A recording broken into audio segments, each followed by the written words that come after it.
Yeah, welcome everyone. Thank you for joining us here. My name is Sascha Stolland. I'm a senior teaching associate in German studies at Lancaster University, and I will be co-leading this seminar with my colleague, Dr. Elena Poliska. Hi, Elena. Hi. So we've asked you here while you were waiting for the webinar to start to introduce yourself in the chat and tell us who you are, what languages you speak, why you love languages. We assume you do love languages, otherwise you wouldn't be here. And share anything else you would like to share with us. So maybe we should do the same. So as I said, my name is Sascha. I'm from Germany originally, and now I teach German here at Lancaster. And so I speak German, obviously, and English, as you can hear. I also studied French at university and at school. I also did Latin at school a very long time ago.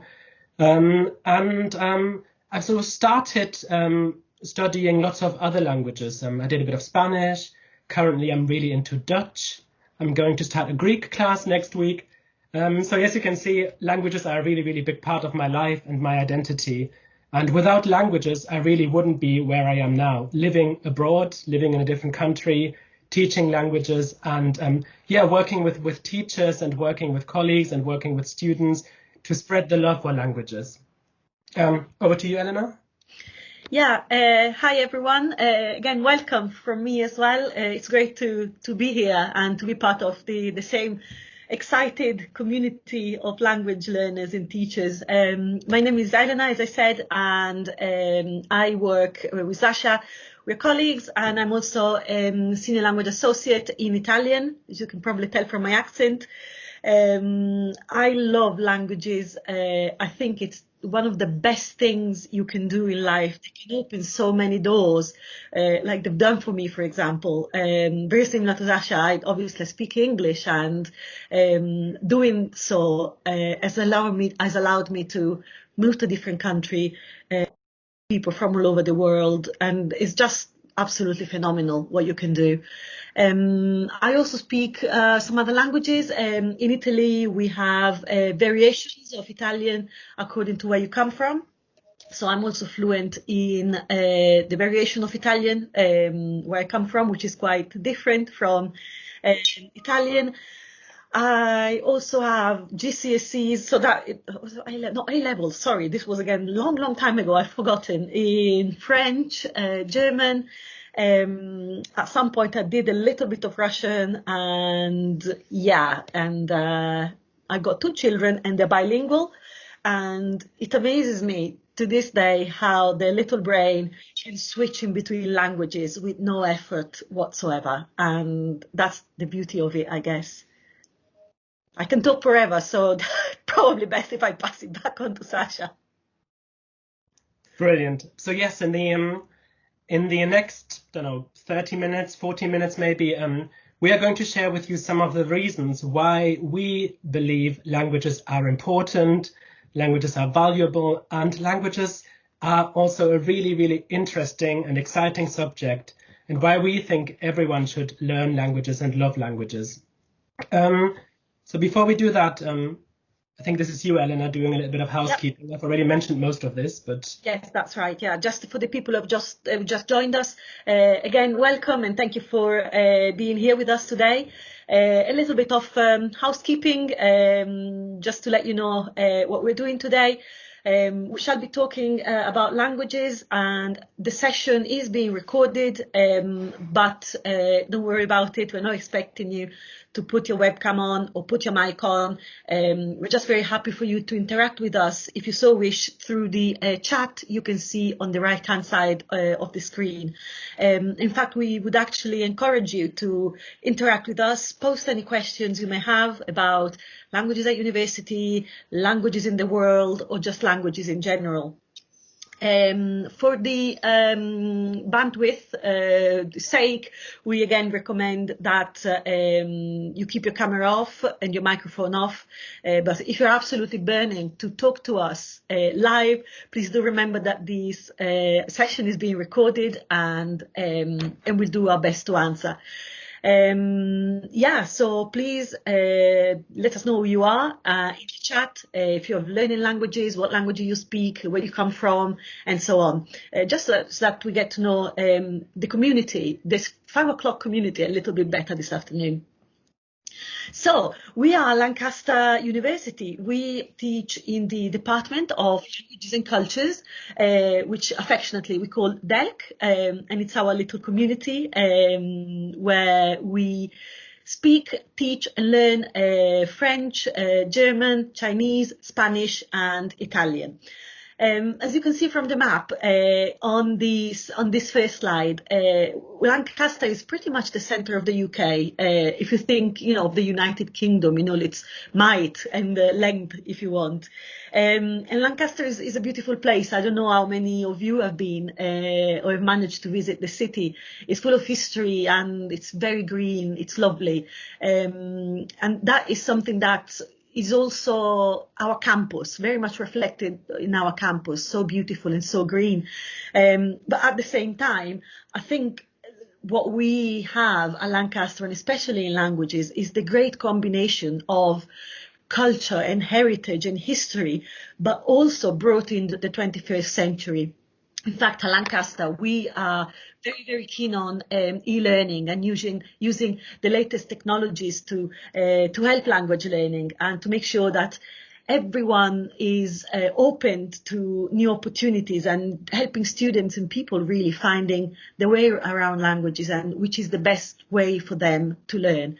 In fact, if that picture I think is quite representative of us, because just recently the department has won a grant to acquire some VR sets. So we're planning to include virtual reality in our teaching, which is extremely exciting. At the bottom of this slide, you can also see on the right-hand side, that's pretty much us. And that was graduation day last year.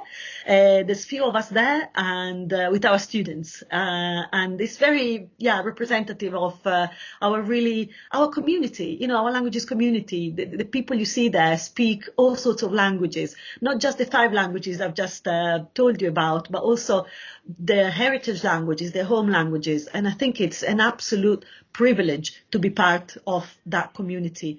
However you speak your language, whatever your proficiency level is. Can we move on to the next? Yep, and that's me. Thank you, Elena. Now, we thought what we could do is we could actually start with a little quiz for you. So you can see here on the left, we've got 9 little pictures, 9 little images, and they all have a sentence in a different language. And I can probably give that away. It's the same sentence. It's the same sentence. It's just in 9 different languages. And we would like you to take a minute or so and take a look at these pictures and maybe try to work out what languages these are and also what the clues are. So how can you tell this is language X? What gives it away? Yeah. So we'll give you a minute to take a look at this, and if the animation works, then in a minute's time, this little bar should have disappeared. Yes, it's working. So take a minute, take a look at the languages, and maybe put it in the chat. Maybe put 5, this is language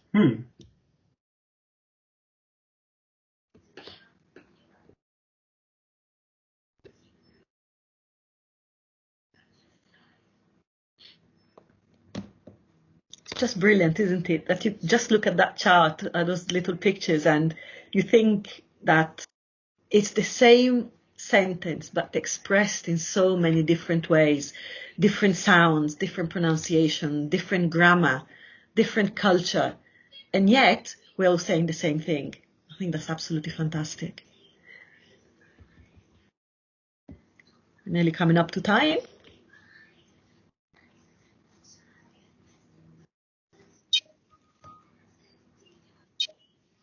Wow. We've got lots of answers in the chat. So someone is saying number 9 is the German language. And I can confirm that's true. Yeah? So number 9 says, Ich liebe Sprachen, du auch. You might have worked out that the sentence is, I love languages and you. I love languages, do you? Yeah? Someone is saying there is a mistake in number 1 in Dutch. We'll come to that in a minute. That's really interesting, yes. Somebody's got it right though. I can absolutely confirm that number 5 is Italian and adoro le lingue. Anche tu? Yeah, fantastic. We've got number 6. Someone is saying number 6 is Russian. My Russian is a bit rusty, but it reads something along the lines of "Я люблю языки, а ты," which means the same thing. I love languages, do you? Fantastic. And Russian is obviously written in the Cyrillic alphabet, so they use different letters to us. It's called the Cyrillic alphabet. Excellent. Number 3 is Mandarin. Very good. We have that as well. Or Chinese. Yeah.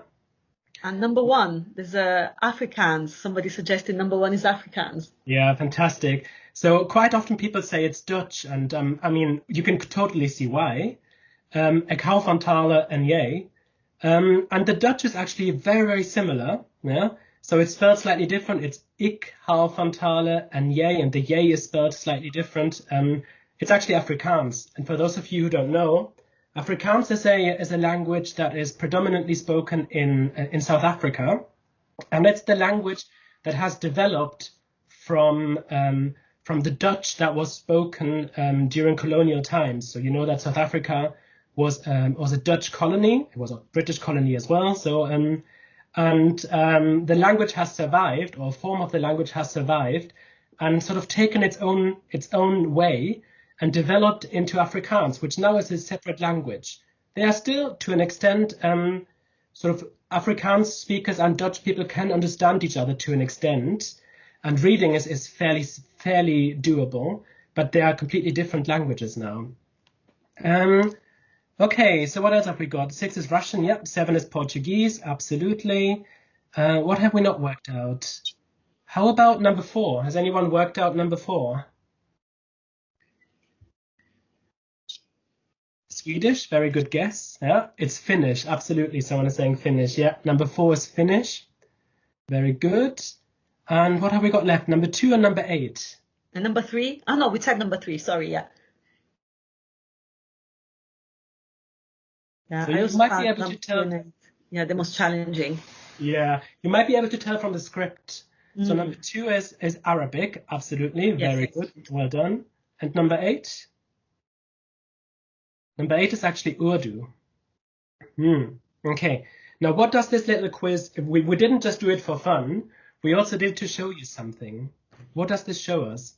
It shows us that we can spot patterns. So languages really help us develop analytical skills, spot patterns. And once we've learned one language, we have a better way of accessing other languages. Yeah? So you might have worked out that number 5 is Italian and number 7 is Portuguese, because maybe you speak French or Spanish and you see the similarities between the languages. Yeah? Because, you know, as Romance languages, they are all derived from Latin. And there are certainly lots of similarities specifically when it comes to the vocabulary.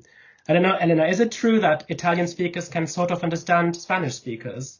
Oh, absolutely. They can understand Spanish speakers. So some people claim that Italian is a sort of louder way of speaking Spanish, perhaps. But also, I can also confirm that as an Italian speaker, I find reading French really quite accessible because of the common linguistic root, and especially with regard to etymology. So our words are formed. Absolutely fantastic. So yeah, if you learn one language, you will really, it's really the key to learning other languages as well, and to making other languages more accessible. And as I said before, it's not just about learning the languages. You also develop all these skills, analytical skills, problem solving skills. And when we discussed Afrikaans, the first language, we also learned a lot about history, about history and politics and how languages develop. So languages are also key to learning about cultures and about history. Wow, brilliant. So well done. Thank you for all your contributions. I think you did really well. We've put a link here, and this link, you can look at it later if you like. You can actually listen to all these languages, and there are quite a few more of these. Right, so let's move on. Now we looked at languages and at the structure of languages. Now what we're showing you here is lots of photos. And these are all pictures that our students here at Lancaster University have taken while they spend some time studying or working abroad. So in our degree programs, it is compulsory to spend a year abroad. We call it the International Placement Year. And students can go to all sorts of places where the languages that they are studying are spoken. So if you study French, for example, you could go to France, but you could also go to French-speaking Canada or to other places in the world where French is spoken. And there are quite a few really interesting ones. Now you can have a look at the pictures on the left here and maybe put in the chat if you recognize any of those places. I don't think I can identify all of them, but a few I can definitely identify. So if you recognize any of the buildings, of the places, just pop it in the chat. But what this shows us really is that languages really help you when you're traveling, but also they are the key to working and studying abroad. And with that comes international friendships, understanding, discovering new places, discovering different cultures. And on the right, you can see two pictures. And these are pictures that our students entered for a competition, an internal competition. So every year we award a prize or some prizes for the most interesting, exciting pictures that students have taken while they were abroad. And these are two of the winners. So you can see there's street art at the top. So you can see there's something at a wall, and so it's a person sleeping, and there's a Spanish sentence next to it, which means something like, "I will wake up when art wakes up," which is a bit of a political statement if you think about it. And yes, so this also shows that language is not just a way to travel and to make international friends, but it's also really a key to understand art and politics and to make all those links and a way of expressing ourselves. Great. So have you been able to identify any of the places? Are there any of the pictures that you feel like, I guess I've seen this before, this must be in? If not, I'll talk you through a few that I can identify. Yeah.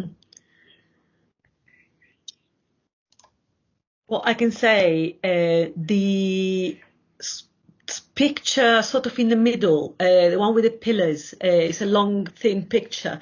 That's actually a picture that won the photo contest 2 years ago, and it was one of my students of Italian who took it, and that is actually Spain. So she went for the international placement here in Spain, took this beautiful picture, and yeah, which made it also in the picture of the university, and it's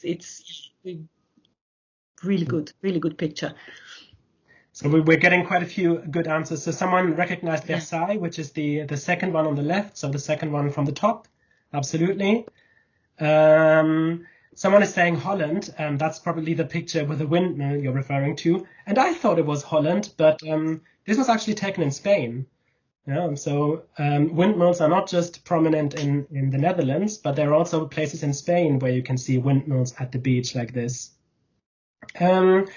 Someone is saying Milan, the top row. The gallery, yeah. Very, very good. La Mancha from Orea, yeah, very good with the windmills. Excellent. Yeah. The one with the river and the boats. I first thought it might be Venice, but it turns out the architecture doesn't quite fit, and it's actually Copenhagen, right? So it's in Denmark. Mm-hmm. Fantastic. So lots of really good answers. And so as we can see, languages open up the entire world to us, don't they? Okay, great. Let's look at some other reasons to study languages. And I'm handing over to Elena for this bit. Yeah, and I think this particular slide is quite topical, especially, given the circumstances the UK finds itself in, willingly, unwillingly, depending on which side you stand. But if people tell you that because we live in the UK and English is the only language we need, they are absolutely wrong, because in fact now more than ever, now that the UK is not part of the European Union anymore, being able to connect with other people is absolutely essential. I was actually reading a really interesting article the other day, and it had to do with people who speak English. Of course, English is one of the most spoken languages in the world, not just as a first language, but also as a second language. And it was really interesting to see that there was a study conducted about a conference, several conferences actually, of international people. And the foreigners, so non-English speakers who spoke English, spoke a similar kind of English. Whereas when native speakers of English spoke their original English, people had to put their headsets on because they couldn't understand the various figures of speech that they were being used and so on. So in a way, we can see how even one language develops its own features and characteristics in certain specific areas. And it makes absolutely no sense to stick to just one language, especially if we are dealing with economy, making the world a bigger place, stretching out our possibilities and our abilities. And we can only imagine that these days, diplomacy is absolutely now more than ever at the core of what the UK is doing. It's very easy to get it wrong, and it's through the diplomacy and the friendships that we establish with people in other countries that we actually can get to them and make them understand that we are on the same page. There was a quote from was it Mandela? I don't want to say it wrong, but it could probably that, and probably you've heard it as well. And they said that if you speak to a man or to a person in your own language, that message will go to their brain. But if you speak to somebody through their own language, then that message will go to the heart. And I know it sounds a little bit cheesy, but if you think about it, it's true, because the language it's got to do with your identity, but also allows you to be part of a global society, of a bigger society where, yeah, we're all the same, but we're all different, but we're all the same. And I think, that's something that people tend to forget. And also especially here in the UK, if you don't mind my saying so, because, we speak very often about multiculturalism and multilingualism and how the UK should really do better for learning and studying languages. But I think what we tend to forget is that the UK already is a multicultural and multilingual country. Okay, everyone speaks English, give or take, but also a great deal of people have another language on top, whether that is a heritage language or whether they've come to the UK to work and study and stay and they speak a completely different language. And I really think that is almost a shame that we are not capitalizing enough on that richness that we have to offer as a nation. And it is a richness, isn't it? Because everyone is bringing in a different point of view, a different culture, and we try and, get together and merge and share experiences. And here's the beauty of languages, that it opens up new doors, a new world, something that if you just speak one language, you just cannot do. And to me, it just makes no sense to speak one language. And then just to add to that, I just thought quite often when we talk about these things, we also forget that English isn't the only first native language in the UK. We also have languages like Welsh and Manx and Gaelic and all these languages that we quite often forget about, that there are actually entire regions, entire countries of the UK that are at least bilingual. Absolutely. Right. Okay. So again, if you want to contribute to the chat now, we're going to talk a little bit about careers. What careers can you do in languages? Does anyone have any suggestions? What do you think people studying languages end up doing?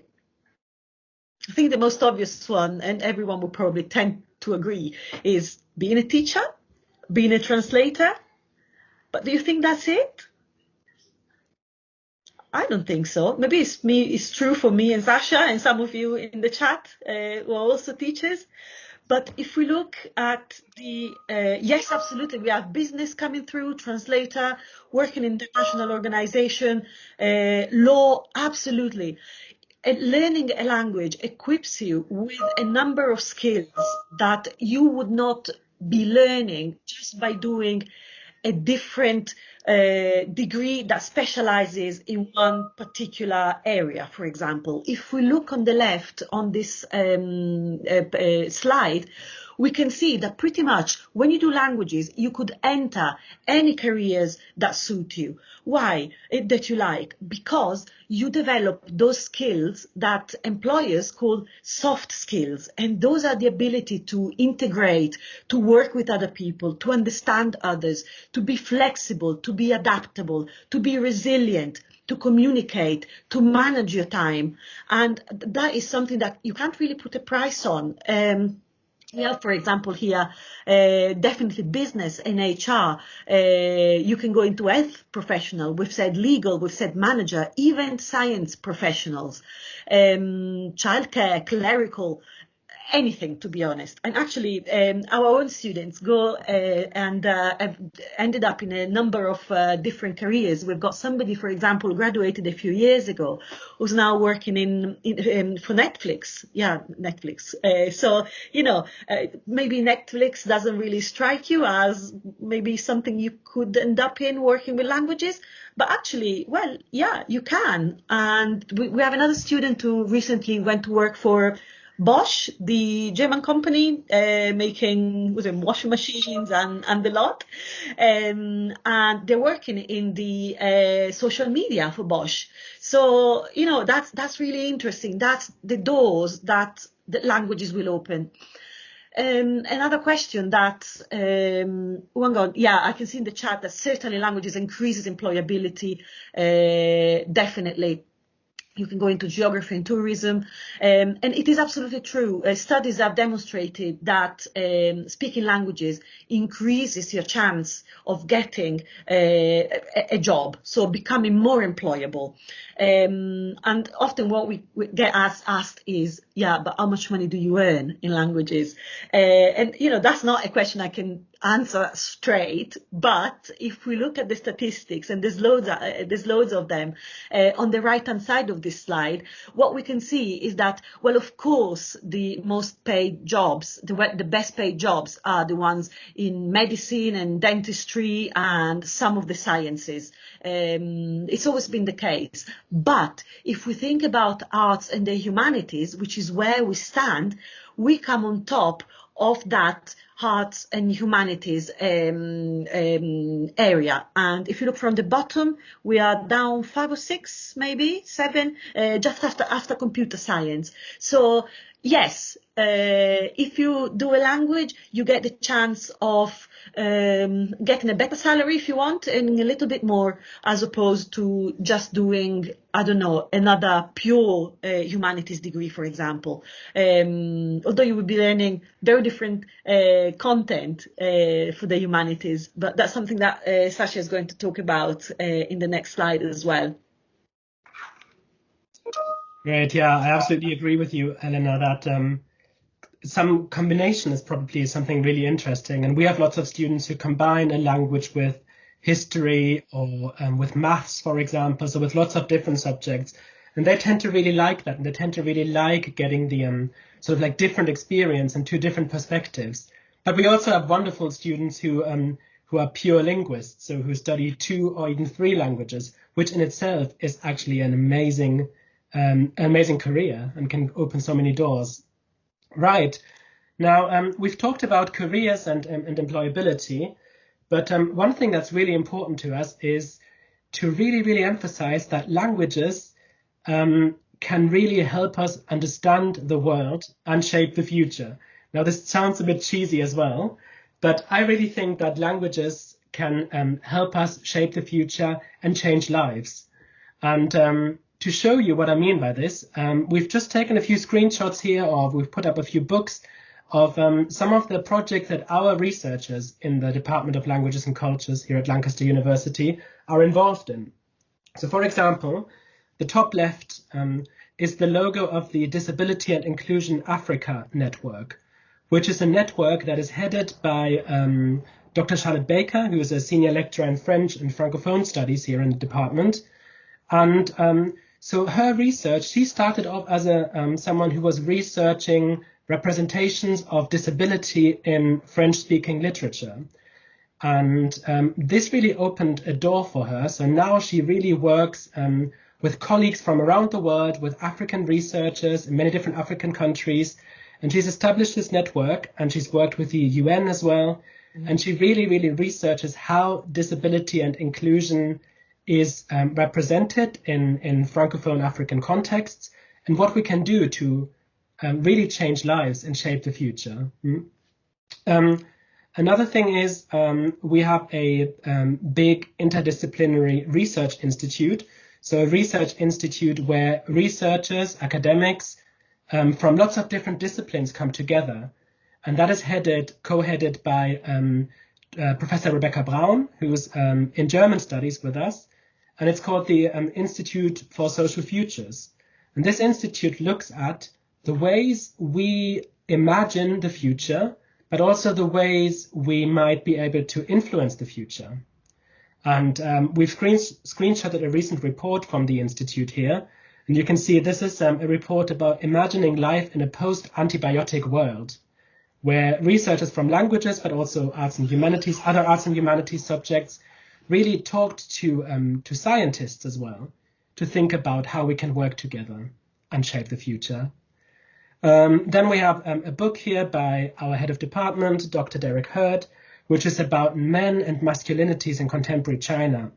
And Derek has been doing some really, really exciting research on YouTubers, on male YouTubers in China, in a Chinese context, and how they approach masculinity and how masculinities are approached differently in an Asian context and in a European context, for example.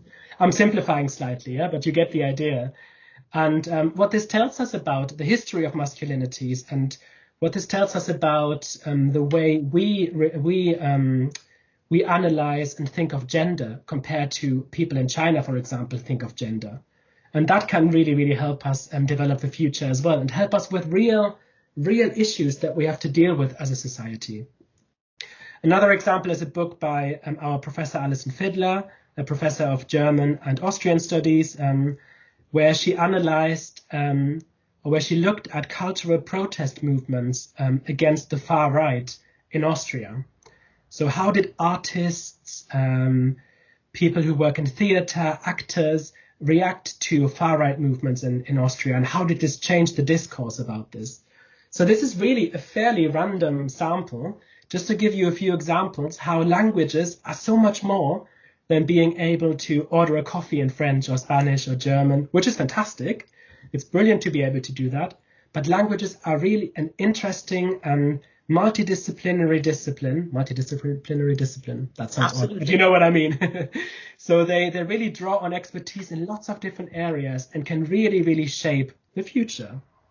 Absolutely, I agree. And if I can come in here for a second, it's what I think this slide for me epitomizes is the fact that we can speak languages, but languages give us the tools and the opportunities to open up to different fields that immediately probably you would think that don't have anything to do with languages. But actually, the languages are like ladders that allow you to go up and reach a goal that maybe you would struggle to achieve if we didn't have that language. And for me, it's absolutely phenomenal how our lecturers are, working with the UN on international policies because they study languages, how they're studying antibiotics because they started in German. And I mean, imagine how the humanities have the power to bring together different aspects of society, which are seemingly at odds, but actually they can come together and work collaboratively, for the greater good, really. Absolutely. And I think that's something that our students quite often comment on as well, that actually when they started their degree in languages, they didn't expect to really look at issues such as these here that we just presented. And that's very exciting, isn't it? Very.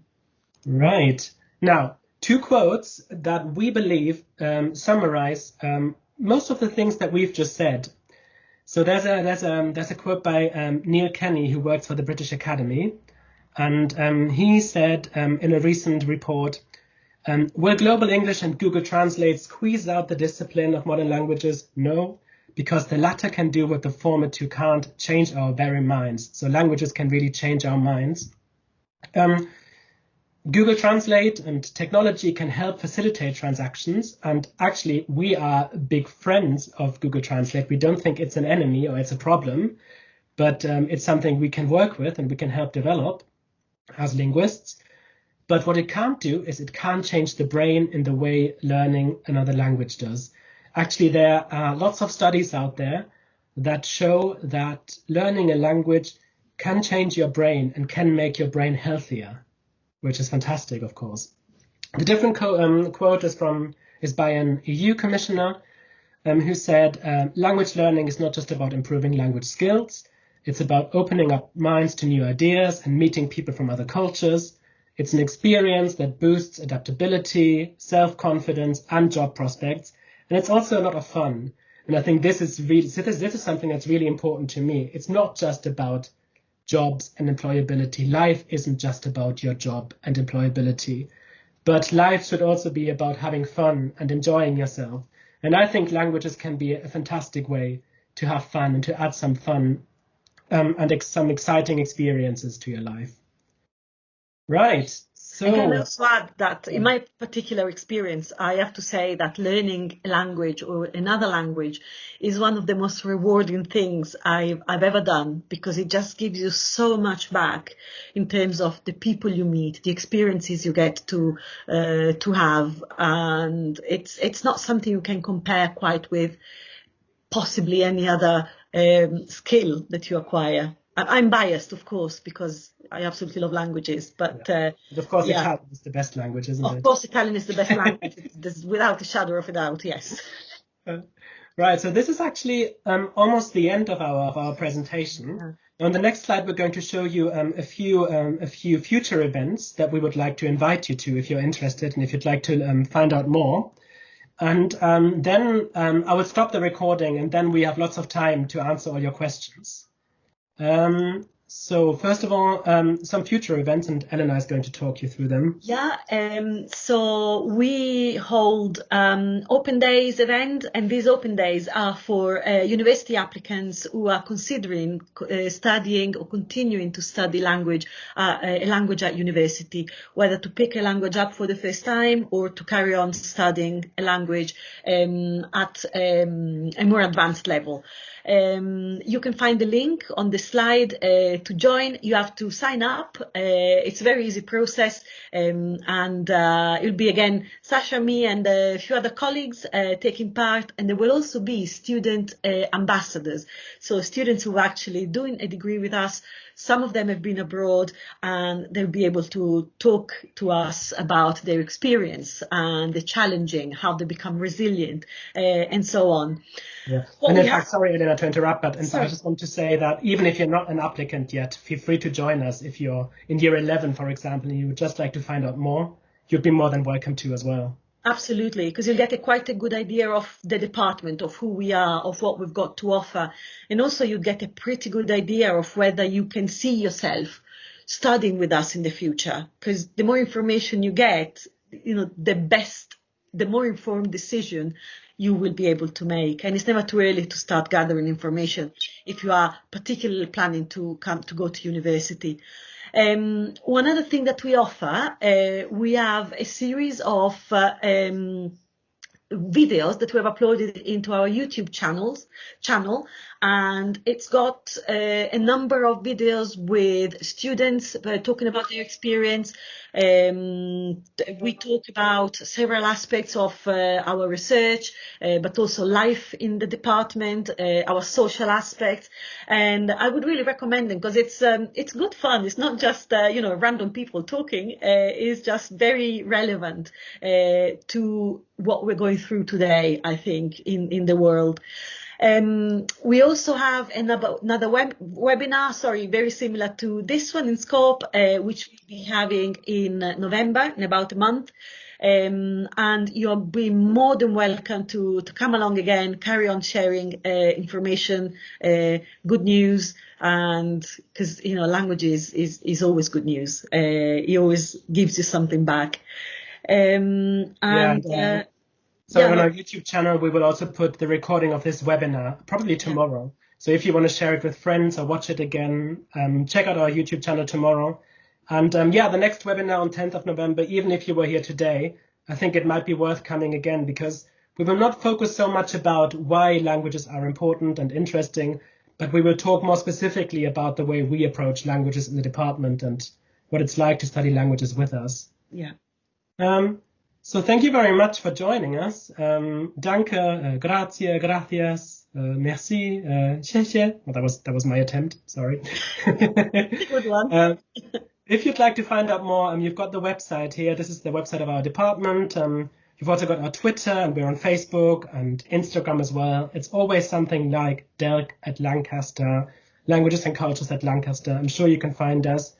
If you have any questions after this webinar that you would like to ask us, feel free to get in touch. You've got our email here, langadmit@lancaster.ac.uk. So thank you very much. I'm going to stop the recording now, and then we can talk about some of the questions you asked, and then you're more than welcome to also ask any questions live and switch on your microphone if you wish. So thank you very much.